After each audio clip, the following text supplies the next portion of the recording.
Hi everyone, in front of me I've got HUAWEI MatePad 11.5 and let me share with you how to enable the night light or eye comfort mode.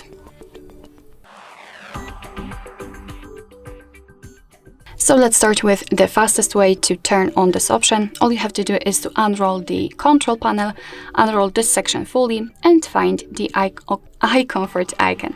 Just tap on it and as you can see the screen will turn a little bit yellowish or even amber.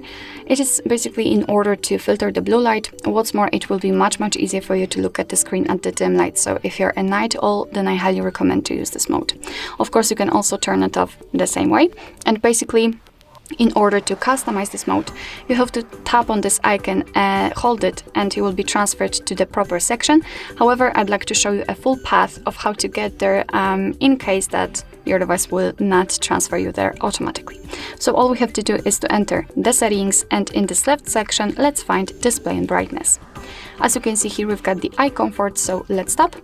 And basically, let me turn it on so we will be able to see the changes. Here we've got the filter level. And thanks to this, we can customize the intensity of that feature. So by going to the left, we can make it cooler, and by going to the right, much warmer. It's almost orangish. So it's of course up to you which intensity is the best for you.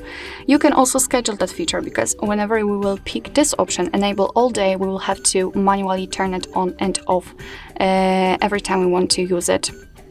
However, if we will pick the schedule option, we can freely pick the start time. So for example, 10 and the end time at 7 the next day.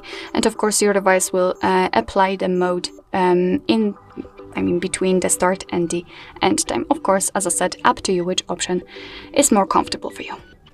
Alright, so that will be all. Thank you so much for watching. I hope that this video was helpful, and if it was, please hit the subscribe button and leave the thumbs up.